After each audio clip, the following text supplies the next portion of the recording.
Me fala, como é que foi o início na sua carreira? Como que você se encontrou na área de desenvolvimento pessoal, coach, psicanálise? Como que foi esse início? Como foi o contato com isso? Então, eu estou na área dos recursos humanos há uma década já, mais de uma década aí. Não vou revelar a minha idade, não adianta, vou falar. E Boa. eu fui caminhando, né, nesse processo de comportamental, com a área de recursos humanos, até que chegou um momento que eu senti uma necessidade de aprofundar o processo de autoconhecimento. E aí foi Certo. que eu entrei na análise, aí conheci o processo de coach, e assim, uma pena não ter conhecido muito antes, mas tudo tem o seu tempo. E fui entrando, entrei para a área da psicologia e cada vez me aprofundando. Eu acho que essa área não tem como a gente parar de estudar, é uma continuidade, sempre. Uhum. Show. Magnífico. E quais foram, para iniciar essa carreira de desenvolvimento pessoal, quais foram as dificuldades no início? Quais foram as principais dificuldades que você enfrentou? Então, a insegurança, será que é Certo. isso? Será que não é? Será que isso combina comigo? O medo de arriscar. Show. Então, eu vim de uma área, eu estava numa formação de rádio e TV, né? Nada a ver, assim, com a Uhum. área. Nada a ver, não, né? Tem o seu envolvimento. Mas quando eu decidi pela área humanas, eu, na verdade, assim, tive esse medo, essa insegurança, essa incerteza, se era isso mesmo. Certo. E como que foi, qual que foi o gatilho para você vencer essa insegurança? Vencer essas dúvidas? Quando eu comecei a gostar do que eu estava realmente fazendo, quando eu comecei a sentir amor, porque assim, quando você faz qualquer transição que nós venhamos a fazer, tem aquele processo de insegurança, mas quando você está fazendo e aquilo está te realizando, aí sim você começa a se sentir mais segura, é isso mesmo que eu quero, agora eu vou enfrentar tudo. E é mais ou menos dessa forma. Foi um processo assim, foi um processo bem delicado, mas foi um processo bem de muito aprendizado, de muito. Show, show. Você teve que fazer uma transição de carreira. Eu vejo que isso tem muito a ver com propósito, né? Como você enxerga hoje o propósito da sua vida? Por que você nasceu? O que te move? Eu tive vários processos de transição. Eu acho que um deles é o processo de sair de uma área para ir para a área de recursos humanos, para ir para a área de humanas. Um outro processo, para complementar o que eu vou responder, o outro processo é sair da CLT para o empreendedorismo. Então, foi Show. um outro processo. E tudo isso ocorreu quando eu realmente. Aí foi mais pro meio dessa questão que eu descobri esse propósito.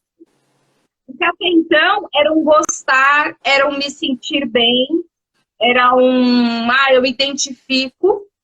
E aí a gente entende que é muito diferente quando você identifica, eu gosto de fazer isso, mas eu sinto que eu nasci para fazer isso. É quando você acaba tendo um respaldo de terceiros. Então aí você entende, pô, eu sei que eu fui escolhida para isso. E aí é onde entra esse processo, onde você consegue compreender o propósito. Mas até você compreender o propósito, a gente vem essa caminhada, sofrendo um pouco. E como você, isso que você nasceu para você, como que você definiria isso em uma frase? Você nasceu para fazer o quê?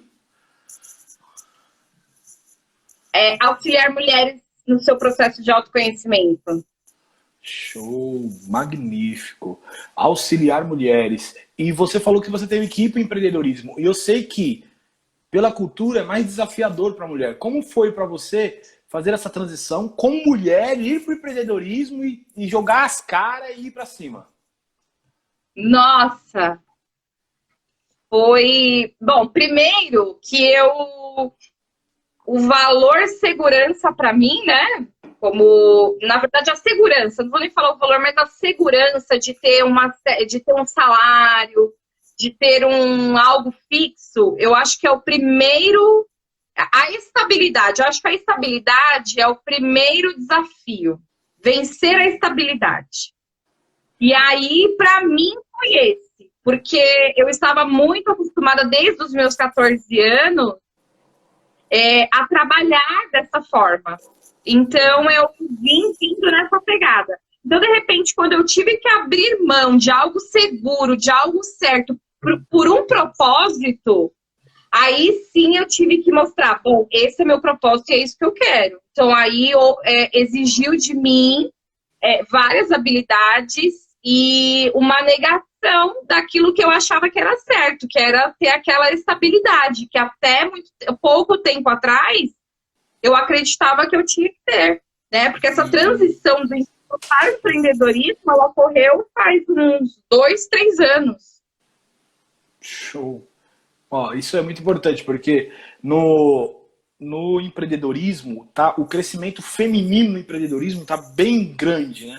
E eu sei que tem mulheres na live, às vezes até que tem o desejo de empreender, algumas que já estão empreendendo, fazendo essa transição. Para você, um recado para as mulheres que estão querendo empreender ou que estão empreendendo.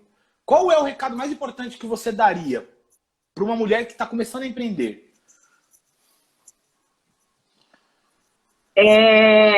Primeira coisa é entender qual é o motivo, a motivação, é que cada um chama de uma forma, né? Mas entender o porquê que ela está fazendo aquilo e por que ela quer fazer aquilo. E eu digo isso porque nos meus momentos mais difíceis eu tive que lembrar o porquê que eu entrei nessa jornada. Então era onde eu me sentia, era o impulso para continuar. Porque se você não tiver muito forte esse porquê, ou esse para quê, né? Depende aí da forma de pensar, mas se você não estiver forte, você vai desistir. Como muitas vezes eu quis desistir. Né?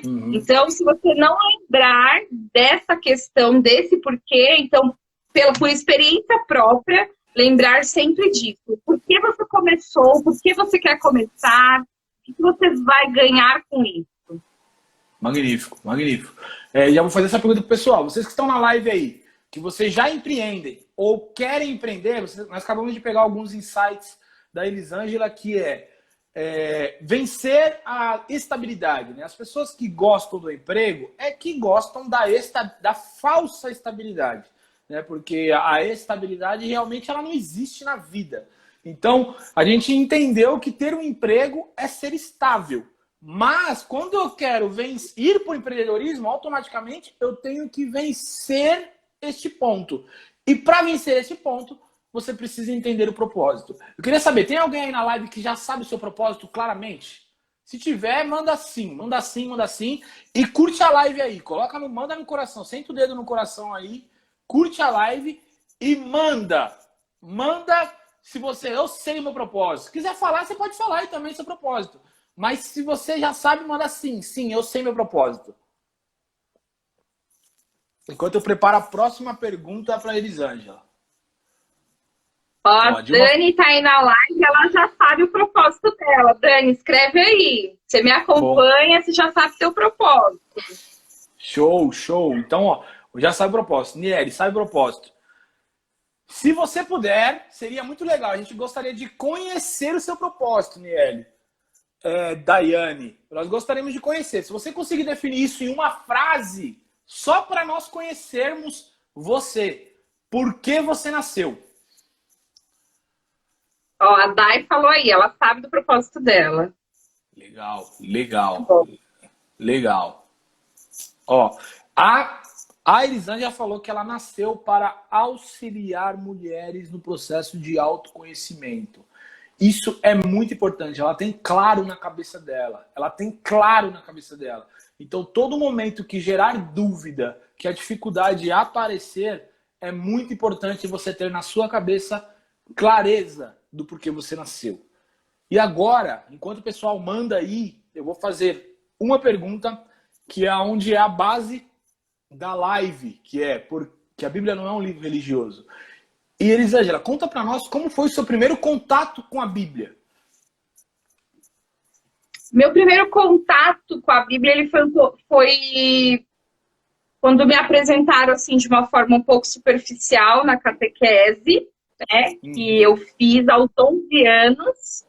Legal. E aí foi uma única vez, acho que uma ou duas vezes, né? Porque não usa a Bíblia, utiliza, né, um outro material. E esse foi um primeiro contato mais superficial. E aos 14 anos, o meu irmão falou de uma história para mim. Eu estava passando por um processo e uma doença de pele que eu tive muito séria. E eu falei assim para ele: tem alguém na Bíblia que já... Ele falava muito da Bíblia, mas eu nunca quis ouvir, né? E eu falei assim, tem alguém na Bíblia que passou por essa situação que eu tô passando? E ele disse assim, tem, Jó. E ele falou um pouco da história de Jó e me deu a Bíblia para eu ler, né? E falou onde estava a história de Jó. Então esse foi o momento mais marcante para mim, foi ler a história de Jó no momento que eu estava numa situação muito parecida com a dele. Boa, muito, muito. E da história de Jó, nesse momento que você estava passando, qual foi ali a verdade que você tirou da história de Jó, que te consolou, que te motivou? O que foi da história de Jó que te gerou impacto? Que Deus nunca nos abandona. E em nenhum momento Jó pensou que Deus o abandonou e eu pensava que Deus tinha me abandonado.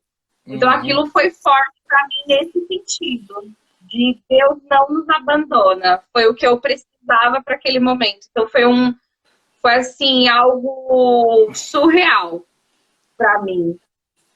Magnífico. E o que você está falando faz muito sentido para muita gente que está ouvindo, porque as pessoas, umas coisas que eu recebo no meu Instagram é como trazer a verdade da Bíblia para os dias de hoje, né? Como trazer aquela história para o dia de hoje, né? Aí a Ludmila está te dando oi, né?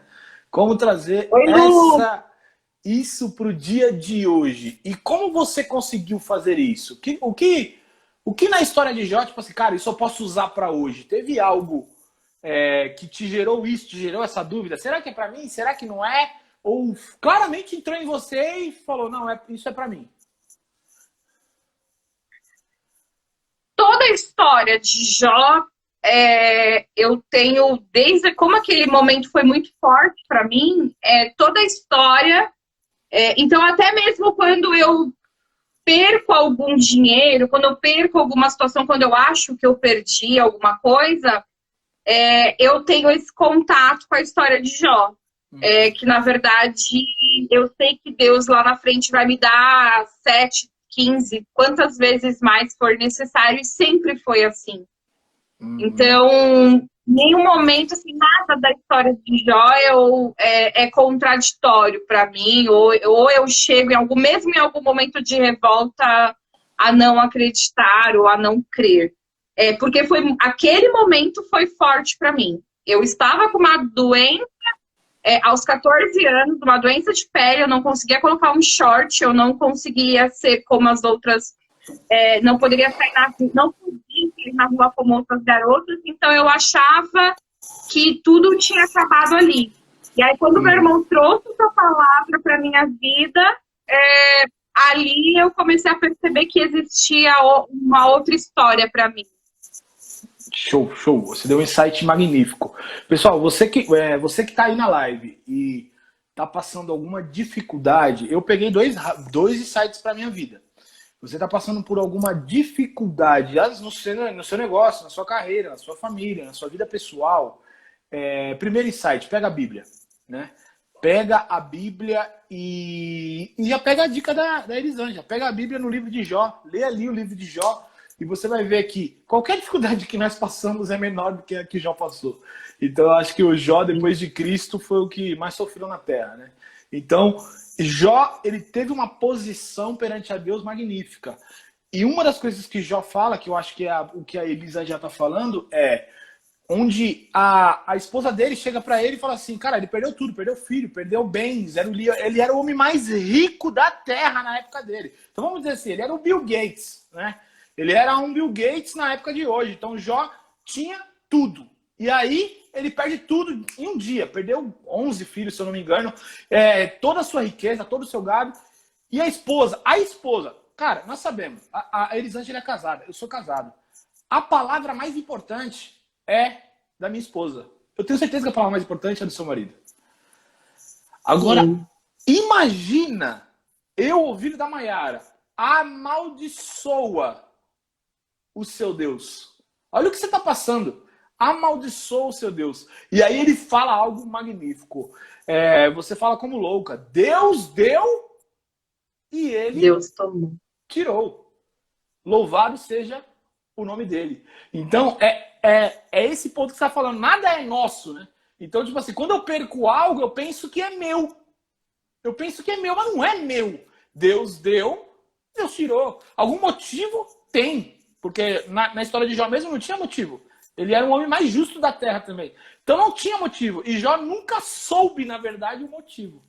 Mas ele acreditava em Deus e confiava em Deus. Eu não preciso saber. Se souber, ok. Se eu não souber, ok. Eu continuo confiando em Deus. Cara, a história de Jó é magnífica, né? Ainda bem que você trouxe ela, mostrou na sua vida. Muito bom. E, na verdade, um pouquinho, só complementando o que você falou, a questão da preocupação que nós não devemos ter com o que os outros falam. Então, essa é uma lição também que eu levo comigo, porque Jó, ele ali naquele momento, ele, como você disse, né? Se a Maiara falar, imagina a Maiara falando para você. Então, naquele momento, ele poderia dar ouvido para a esposa ou para muitas pessoas que estavam ao redor dele, ao derredor, querendo falar muitas outras coisas, e mesmo assim ele ali se manteve firme. Então, é um exemplo, trazendo para os dias de hoje, o quanto você pode se manter firme ouvindo a voz de um só, que é Deus, na verdade, te direcionando a palavra, enfim, seguindo essa sequência, mas não dando ouvidos a quem não vai de encontro com aquilo que Deus tem para sua vida, com aquilo que Deus tem para você. Show! E o que você falou é muito importante, porque o que acontece na história de Jó, até que os três amigos ficam do lado dele, é que os três amigos não queriam o mal dele, né?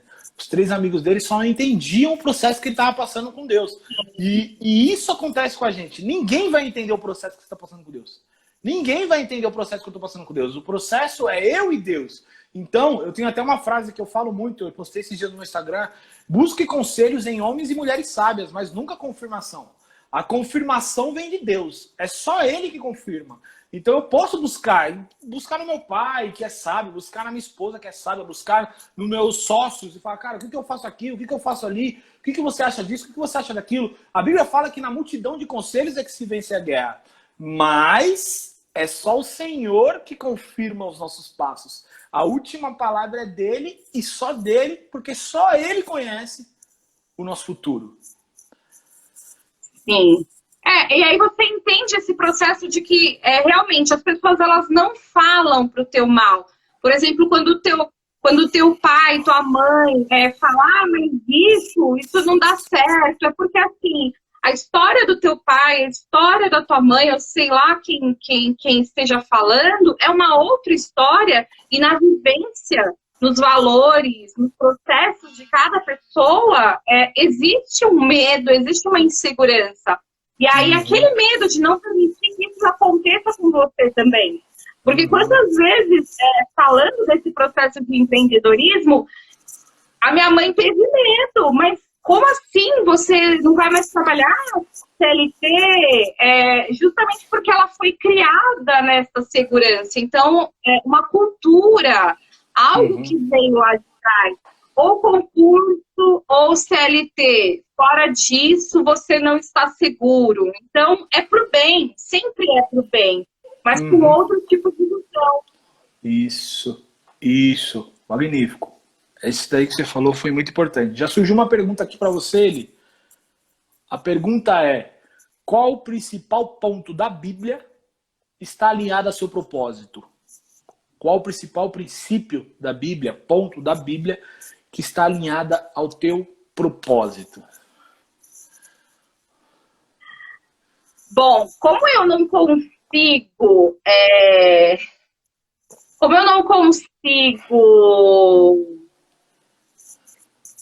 atender, eu acho que a gente vai chegar em algum ponto para falar disso, mas eu não consigo fazer os meus processos, nada disso, sem falar de Deus,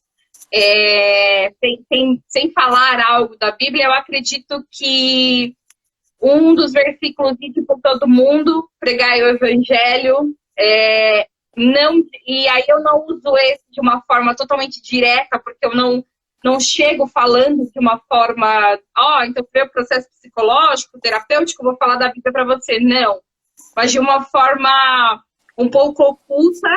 Então, esse versículo, e conhecereis a verdade vos libertará. Show. Então, são versículos que eu uso mais, são os dois. Tem vários, mas esses dois são principais. Show, muito bom. Aqui, o pessoal tá mandando, né? A Mayara mandou misericórdia aqui quando eu falei que se ela tivesse mandado amaldiçoar Deus, né? O pessoal falando que ama a história de Jó. Jó não foi influenciável. Aqui a Mayara também colocou: o melhor momento da história de Jó é entender que para conhecer Deus, com ele andar e não só de ouvir falar, é necessária a experiência com ele. Ter experiência direta com Deus sem influência. Show! Ter experiência com Deus direta, sem influência do outro, né? Infelizmente, a religião, ela ensina que o pastor, o padre ou o líder, ele se torna a voz de Deus na nossa vida. E, claro, existe uma grande importância no papel do pastor. Só que não existe ninguém que está entre eu e Deus. Não existe esse processo. Então a conexão com Deus é direta e sem influência humana. Eu tenho que ter esse relacionamento direto, assim como Jó teve. Jó era direto, ele e Deus. Por exemplo, Moisés, ele e Deus. Cristo, ele e Deus. Eles não passavam por ninguém. O que você acha que Deus está falando para minha vida? Não. Peraí, eu vou direto. Deus, o que o Senhor tem para minha vida, né? O que o Senhor tem para minha vida. Então, essa conexão direta e sem influência, como a Elisângela falou, cara, as pessoas do seu lado querem o seu bem, mas ela não entende o processo que você está passando. Então, tem que ser uma conexão direta sua e de Deus. Elisângela, o que é a Bíblia para você? Qual o significado da Bíblia para você? A Bíblia é o alicerce para mim. Alicerce. Se eu pudesse definir uma palavra, seria o alicerce. Eu não entendo muito de construção, mas sem esse alicerce, sem toda... Se você não coloca aquelas sapatas, aquelas colunas, aquele prédio, aquele imóvel, ele não vai permanecer. Então, a Bíblia é um alicerce. É o que a gente precisa. Eu poderia também falar uma outra frase que eu uso, é o manual de instrução. Então, mas eu me identifico mais com o alicerce, que é o que você realmente precisa para continuar, para seguir. Show, muito bom. Fazendo uma pergunta direta com a sua profissão, como eu tenho a minha esposa que é psicóloga, e eu atuo também como coaching e treinador, eu sei que existe uma linha tênue e bem perigosa na nossa profissão, que é não poder falar de religião, né? Então, nós estamos na sessão, não pode falar de religião em nenhum momento. Então, como que você faz para atuar por princípios bíblicos, né, sem automaticamente poder usá-los de forma direta nas suas sessões, nos seus trabalhos? Como você faz isso? Olha, eu não faço acepção de pessoas, mas geralmente as pessoas que me procuram para o atendimento são cristãs. Então, essa abertura é uma abertura natural, porque as pessoas, elas já falam abertamente, porque... Então, elas trazem esse processo, e eu não falo de uma forma declarada, mas de uma forma mais sutil. E quando a pessoa não é cristã, eu falo de uma forma, por exemplo, quando eu quero falar algo bíblico, eu falo, olha, existe um livro milenar, tem uma sabedoria intensa, né? Então, porque, às vezes eu pergunto, né? Você acredita em Deus? Mas de uma forma mais assim, de uma ficha anamnética, né, que a gente chama, mas uma ficha mesmo para entender o que é aquela pessoa, a religião, os costumes dela, e assim, como eu posso entrar nesse mundo, né?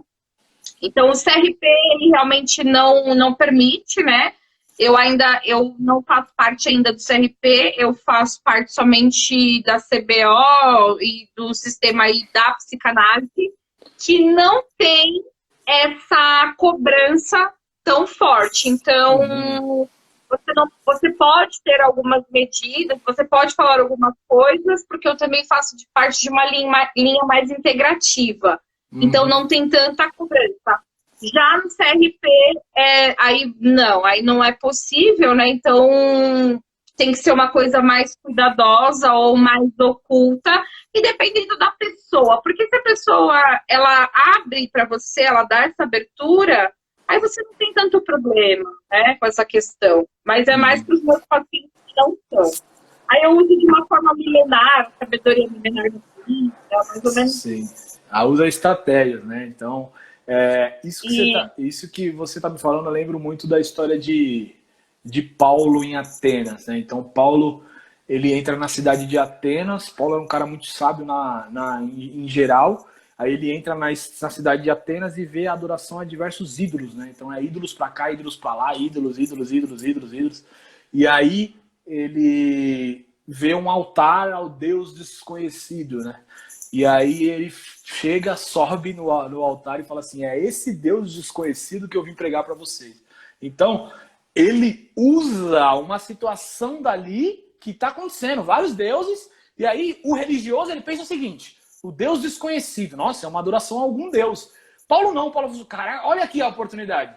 Esse Deus desconhecido é o Deus que eu vim trazer para vocês. E ele usou uma situação do dia a dia do povo e pregou Cristo, né? Que é o que nós temos que fazer. Por exemplo, na minha profissão, como treinador, tem lugar que eu entro, que é empresarial. Não dá para ficar falando diretamente de Cristo, né? Mas a minha vida está baseada em princípios bíblicos e tudo que sai de mim está na Bíblia, né? Tudo que sai de mim sai da Bíblia. Então, nem sempre eu preciso falar, Jesus ama você. O meu comportamento já está dizendo isso. E a pessoa começa a ser transmitida por uma energia e começa a vir aquelas questões, né? Cara, você tem algo diferente. Cara, qual que é a sua base?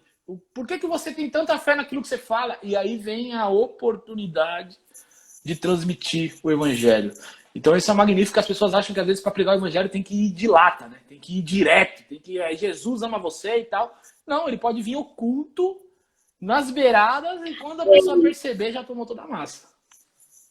Que fala, né, pregue, se necessário, use palavras. Então, na verdade, quando as pessoas elas se achegam, justamente, eu, às vezes, antes de fechar um processo, a pessoa já acaba perguntando, você é cristã? Porque eu também tenho um outro negócio, e aí, lá no trabalho, a gente, né, no local onde eu tenho a empresa, o pessoal fala, mas você é cristã? Eu percebi só naquela palavra que você falou, tal. Então, às vezes, não é necessário pregar, é o testemunho de vida. Mas que não é um processo fácil você levar para o seu trabalho, de quando você... Estou falando no meu, por exemplo, quando a pessoa não é cristã e você ter esse tato para chegar a essa sensibilidade, é todo um processo. E eu acho que isso é o bacana, é o processo de conhecimento, de como agir em determinada situação.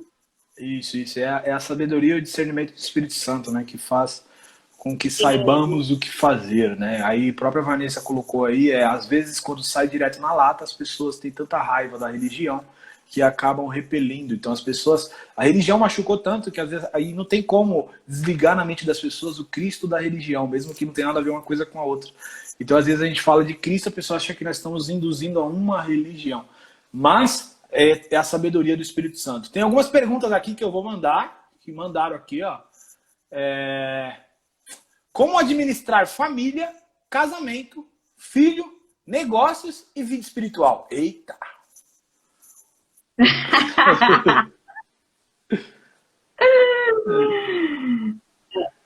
Tem o resto da pergunta, tipo assim, sem ficar louco, sem ficar louca?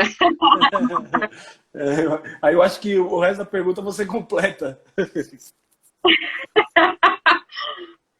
Então, por esses dias eu estava pensando nisso, né? Aliás, esses dias não, hoje eu estava falando com o meu terapeuta sobre isso. Uhum.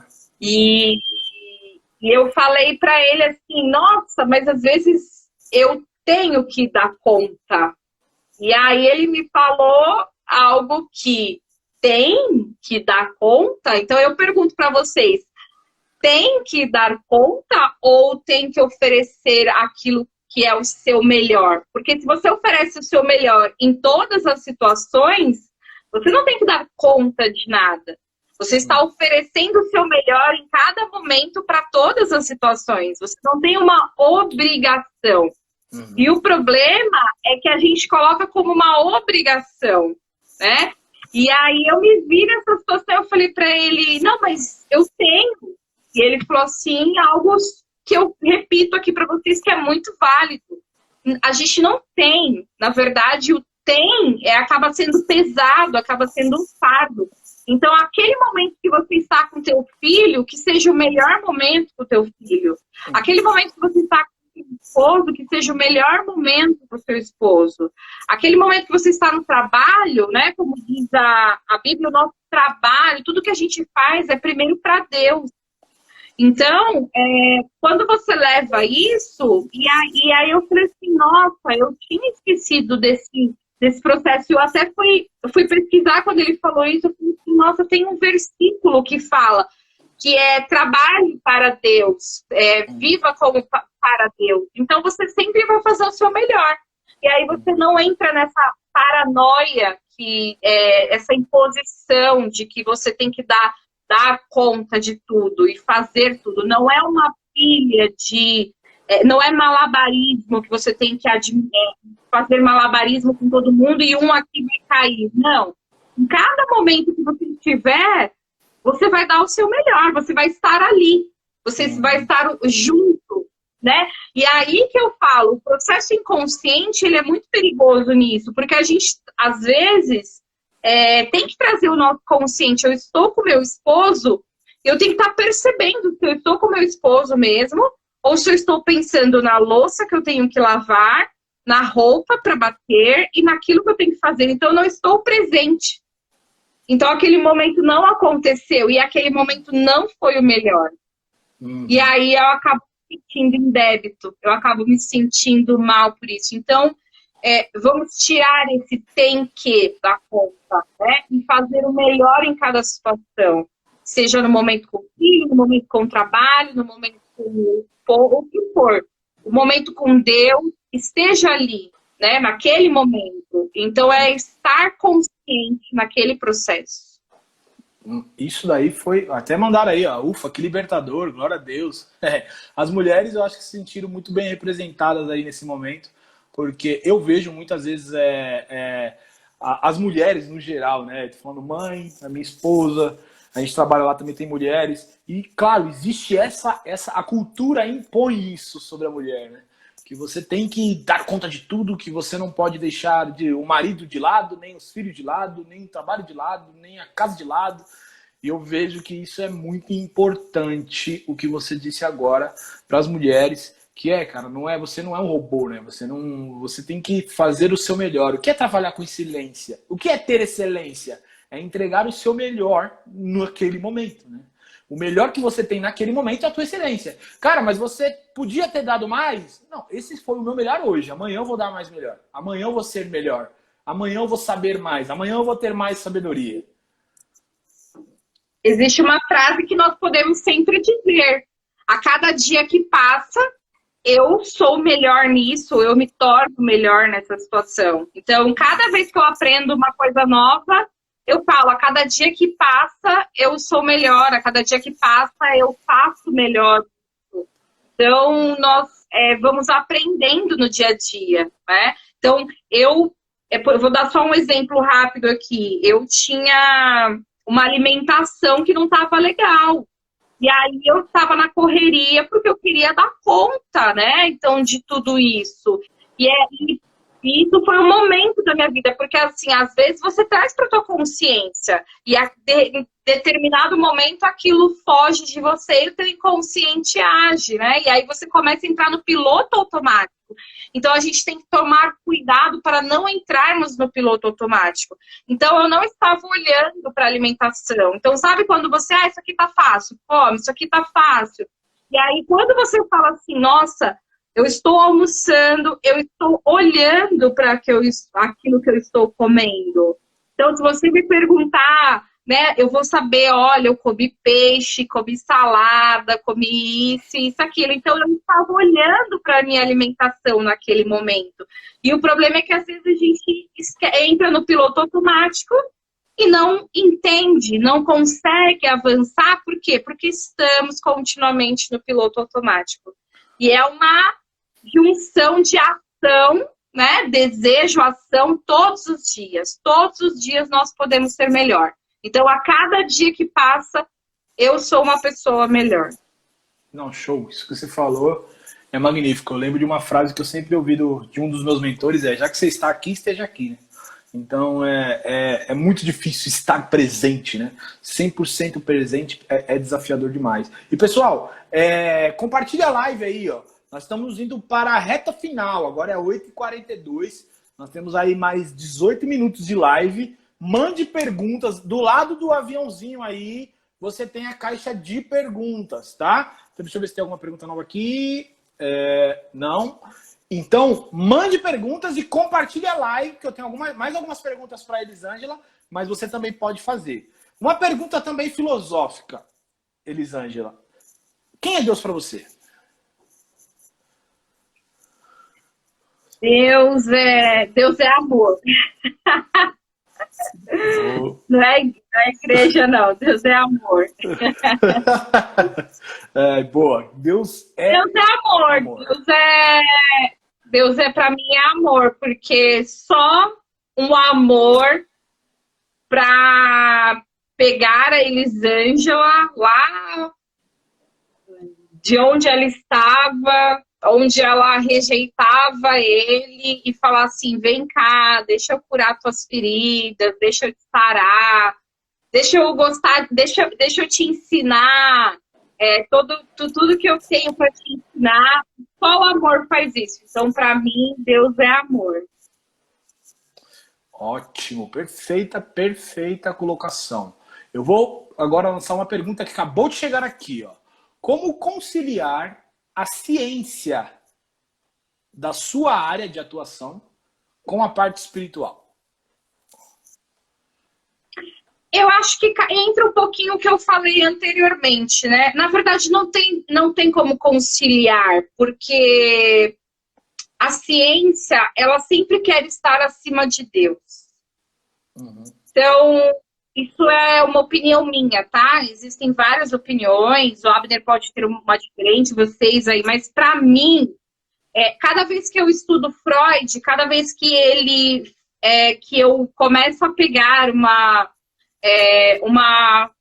algum estudo que ele trouxe, ele coloca aquilo que ele estudou como acima, como base, como regra, como tudo.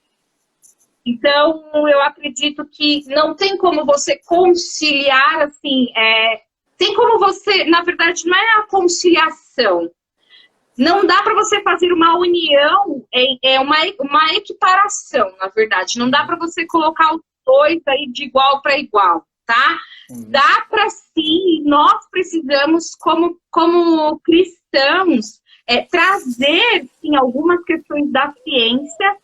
E, na verdade, Abner, eu não quero ser prolixa nesse processo, mas, assim, eu preciso falar disso. A ciência, ela nada mais é do que contextos vindos da Bíblia.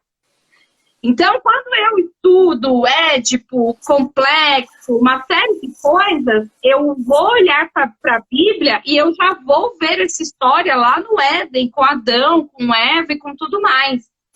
Então, assim, a palavra de Deus, Deus está acima. E o que a ciência sempre vem querendo é a ciência acima de Deus. Então, por isso que eu estou querendo... eu não sei se eu me fiz entender, mas por isso que eu digo que não há uma conciliação equiparada. Há uma junção onde eu posso pegar alguns itens da ciência e trazer para o meu contexto emocional.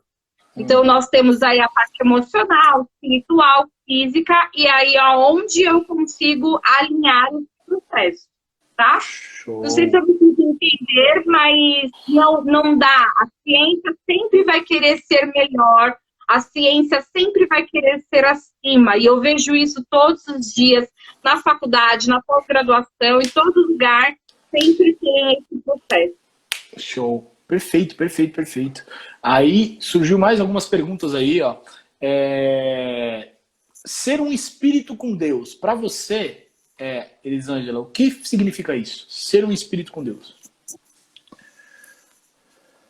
É unir o meu espírito com o espírito de Deus. É a minha união espiritual, a união do meu espírito, a união do meu espírito com o Espírito Santo de Deus. Para mim, de base simples, é isso. Ótimo. Você acha que tem uma prática para isso, para acontecer isso, ou isso é automático no momento que você aceita Cristo? Hoje, eu alimento essa... Eu acredito que a partir do momento que eu aceitei Cristo e o Espírito Santo habita dentro de mim e se torna um só com o meu espírito, eu levo isso. Mas claro que existe o processo de inanição.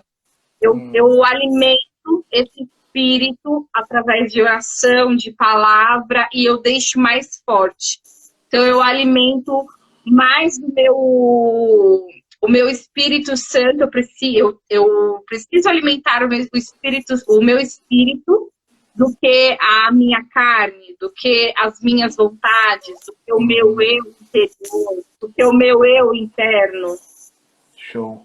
Entendi perfeitamente. E mais uma pergunta que surgiu aí traumas na infância prejudicam uma pessoa cristã no convívio na igreja? Uau, essa pergunta é maravilhosa. Bom, não tem como não fugir da... Bom, como psicanalista, é lógico que existem várias abordagens.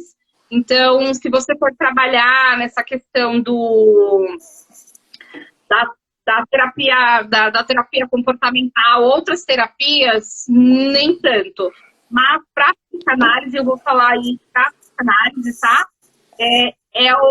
Algo obrigatório você rever algumas questões que aconteceram na tua infância e que interferem de maneira obscura na tua vida. Então, ou seja, você tem um comportamento e você repete esse comportamento por muitas vezes.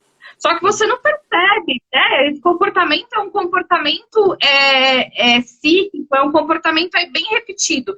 E você não percebe.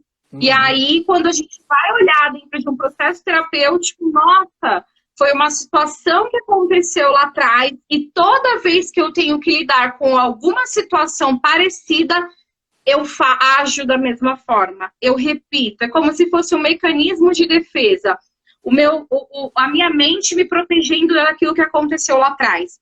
Então, a gente tem uma série, né, de processos, abusos, relação abusiva de pais, que mais? Tem uma série. Então, tem uma série de situações que aconteceram. Então, às vezes a pessoa não come conhecia o seu pai, ela não conheceu sua mãe, é adotada, tem uma rejeição interna. Então, no dia a dia dela, ela se sente rejeitada, né? Se alguém olhou torto para ela, ela já se sente rejeitada. Mas como assim, Elisângela? Tá tudo bem, né? Eu já superei isso, ficou lá atrás.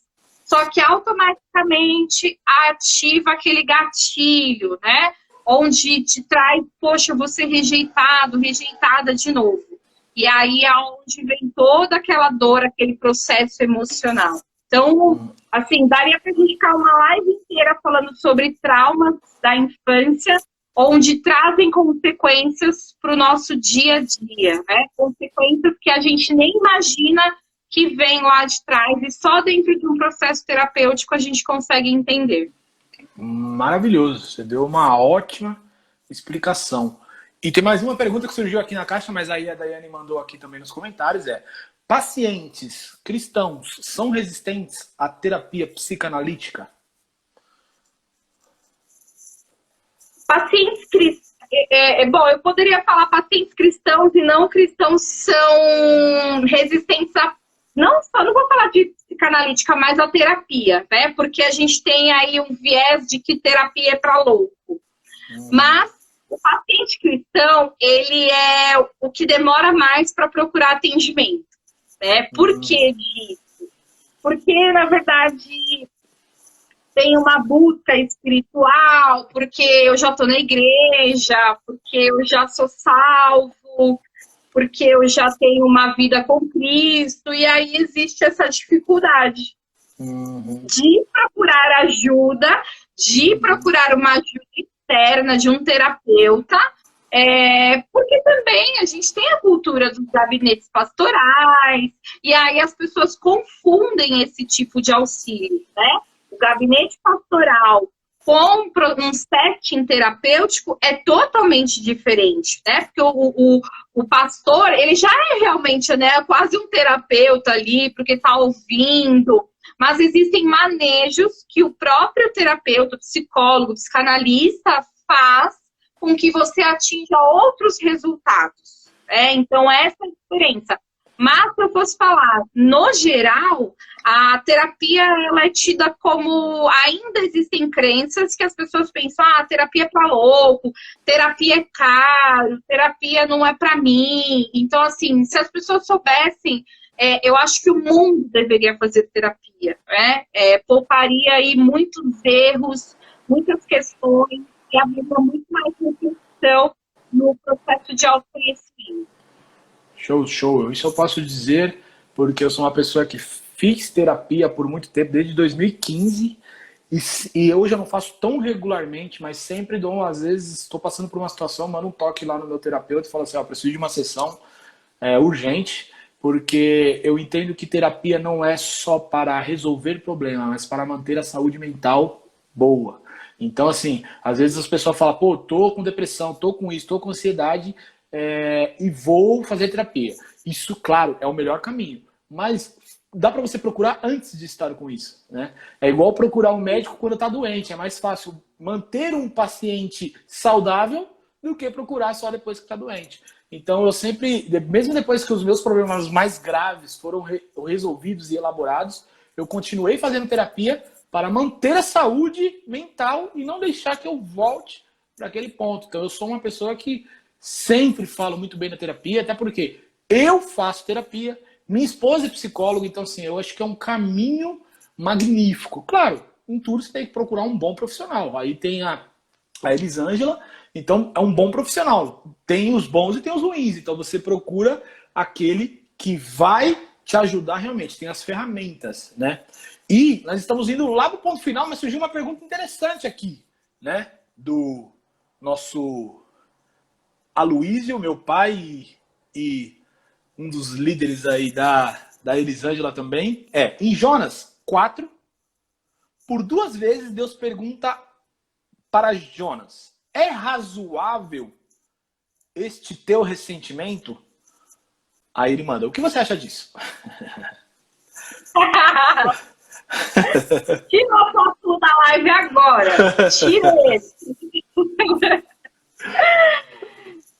O ressentimento, na verdade, de Jonas não era inválido, né?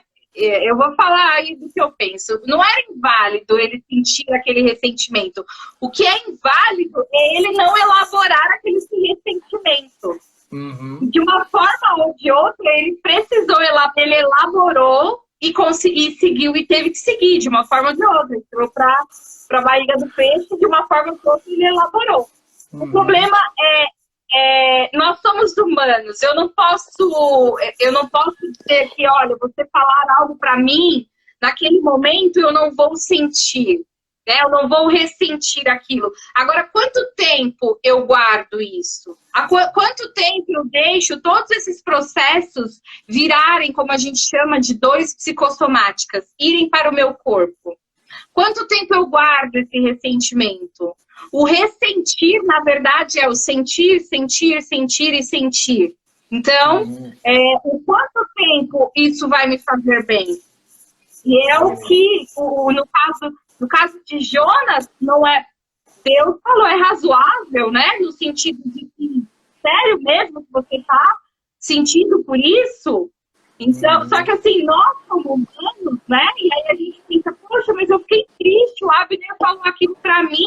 E aí, se eu não uso a inteligência emocional de hoje, eu posso entender assim, não, o Abner falou daquela forma porque ele estava com um pouquinho de pressa e ele estava fazendo algo. Ou então eu posso me sentir mal porque o Abner falou daquele jeito. Eu posso ressentir muito mais porque o Abner falou comigo daquele jeito.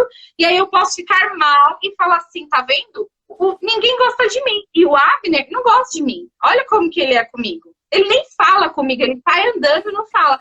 Então, existem formas de você ressignificar. Aí a gente tira o ressentir, né? E o ressignificar neste processo. Show! Show! Você deu uma aula magnífica agora. E é isso que realmente acontece muito, né? As pessoas, elas tiram conclusões de acordo com seus conflitos, né? Passa pelo filtro dos seus conflitos internos. Então, se a pessoa tem ali uma necessidade de aprovação, né? Então ela passa por uma pessoa, passou pela Eli ali, a Eli não aprovou o trabalho dela, automaticamente a Elisângela não gosta de mim. Só que está passando pelo conflito, passando pelo filtro do conflito dela, né? É o que os espias fizeram na Terra, né? Eles entraram na Terra, viram os gigantes, aí eles voltaram e falaram assim, nós, para eles, somos como gafanhotos. Aos nossos olhos, é os olhos deles. Agora, a grande questão é, será que eles perguntaram para os caras que se eles olhavam ele como gafanhoto? Não, eles definiram de acordo com a maneira que eles enxergavam eles mesmos. Se a gente se enxerga como gafanhoto, eles também nos enxergam como gafanhoto, né? Sim, tem que ver a questão do óculos que nós estamos usando. O meu óculos, ele veio de uma jornada, ele veio de vários anos, de várias situações, ele caiu no chão, ele riscou, ele sujou de pó, várias coisas aconteceram. Então, quando eu coloco o meu óculos, é muito diferente olhar para aquela situação do que o seu óculos, que às vezes só riscou, às vezes só foi um pozinho e você conseguiu passar um pano ali e limpar. Então, o filtro, né, como você falou, é como a gente olha o nosso mundo, como a gente olha todas as situações, e tudo está interno, né? Eu olho o outro como eu olho para mim. Então, eu sempre falo, né, amo o próximo como a ti mesmo. Sério? E como eu amo a mim mesmo? Como é esse amor? E é o que eu trabalho muito no processo de autoconhecimento. Show, show. Aí entra no propósito de vida, né? No seu propósito de vida, que auxiliar mulheres no processo de autoconhecimento. Perfeito. Por isso que você nos deu uma aula aqui hoje. Acho que ficou bem claro para todo mundo que a Bíblia é muito cognitiva, né? Para você ver que a Bíblia não é só um livro espiritual, é um livro cognitivo, é um livro que fala muito de comportamento, de traumas, de conflitos, de como elaborar. Tudo que está na teoria de todas as ciências foram tirados da palavra de Deus. Eles só não assumem isso. Então, para você ver que como a Bíblia pode ser usada em todas as áreas da sua vida. E como nós estamos indo para o final, acho que falta um minuto, eu vou agradecer a Elisângela. Muito obrigado. Eu sei que sua agenda é lotada, que você trabalha muito, entrega muito e você se dispôs a estar aqui para nos entregar o seu propósito. Eu tenho certeza que você ajudou muitas pessoas nessa live. Muito obrigado. Eu vou fazer até um atendimento agora. Minha próxima paciente já está me aguardando. Bom, gente, gratidão. Tem o meu Instagram aí, precisando de auxílio, estou à disposição. Abner, continua nessa caminhada. Eu adoro, eu amo aí o teu trabalho. Adoro não, eu amo o teu trabalho, curto bastante. E gratidão pelo convite. Eu espero ter sido claro o suficiente para a galera aí. Tá? Show! Pessoal, a live vai ficar gravada aqui no meu feed, depois eu vou subir ela para o YouTube. Então segue a Elisângela lá, me segue também.